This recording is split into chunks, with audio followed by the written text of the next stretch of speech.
મહિલાઓને સર્વાઇકલ કેન્સરથી બચાવવા માટે ભારત સરકારના આરોગ્ય મંત્રાલય દ્વારા રાષ્ટ્રીય સ્તરે એચપીવી વેક્સિનેશનનું અભિયાન શરૂ કરવામાં આવ્યું છે, પરંતુ આ વેક્સિનેશનની સામે લોકોમાં ભય ફેલાયો છે અને એવું કહેવામાં આવી રહ્યું છે કે આ રસીકરણ લેવાથી આ દીકરીઓ ભવિષ્યમાં માતૃત્વ ધારણ નહીં કરી શકે।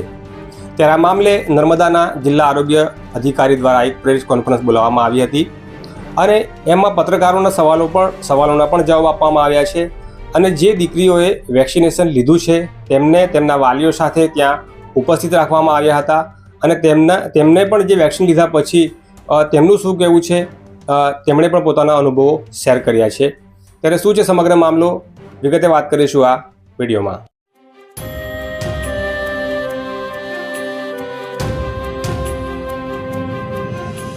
નર્મદા લાઈવમાં તમારું સ્વાગત છે। ભારત સરકાર દ્વારા જે એચપીવી વેક્સિનેશનનું અભિયાન શરૂ કરવામાં આવ્યું છે અજમેર ખાતેથી પીએમના હસ્તે, ત્યારબાદથી આ વેક્સિનેશનમાં જોઈએ તેટલી ઝડપ આવતી નથી, કારણ કે લોકોમાં ભય ફેલાયો છે કે આ વેક્સિનેશન લેવાથી ભવિષ્યમાં દીકરીઓ માતા નહીં બની શકે અને તેઓ ઉદાહરણ રૂપે એ વાત કરી રહ્યા છે કે જ્યારે સરકારે કોરોના વેક્સિન લોકોને આપી હતી ત્યારબાદ લોકોની અંદર કાર્ડિયાક એરેસ્ટ, પછી એ સિવાયની ઘણી બધી કોમ્પ્લિકેશન, હાર્ટ એટેકના કિસ્સાઓ વધી ગયા છે, જેના કારણે લોકો આ વેક્સિન લેવા માટે તૈયાર નથી, પોતાની દીકરીઓને વેક્સિન આપવા માટે તૈયાર નથી, જેના કારણે આજે વેક્સિનેશનની જે પ્રક્રિયા છે તે જોઈએ તેટલો પ્રતિસાદ તેને મળતો નથી। ત્યારે મામલે આજે નર્મદા જિલ્લાના આરોગ્ય વિભાગના અધિકારી દ્વારા પ્રેસ કોન્ફરન્સ બોલાવવામાં આવી હતી અને પત્રકારોના સવાલોના જવાબ આપ્યા હતા અને જેમ કહ્યું તે રીતે કે એ જે દીકરીઓ લીધી છે વેક્સિન તેમના વાલીઓને પણ ત્યાં હાજર રાખવામાં આવ્યા હતા અને તેમને પણ મીડિયા સામે રજૂ કરીને તેમનું શું કહેવું છે એ વિગતો પણ સામે આવી છે। ત્યારે શું છે આ સમગ્ર મામલો અને એચપીવી વેક્સિન વિશે જે સીડીએચઓ છે આરોગ્ય વિભાગના અધિકારી ડોક્ટર માઢક દ્વારા શું વિગતો આપવામાં આવી છે, જો આ વિડીયોમાં।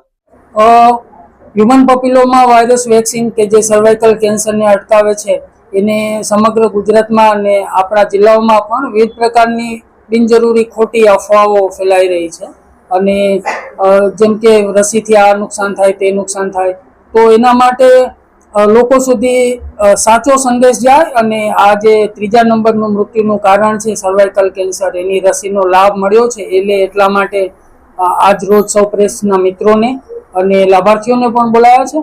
આ રસી એવી છે કે જેની કોઈ પણ પ્રકારની આડઅસર હજી સુધી જાણવા મળેલ નથી। ઘણા લોકો એવું માને છે કે આનાથી વંધત્વ આવે કે આમ થાય તેમ થાય, તો એવી પણ કોઈ પણ પ્રકારની આડઅસર હજુ આ વેક્સિનની સાબિત થઈ નથી અને નથી પણ।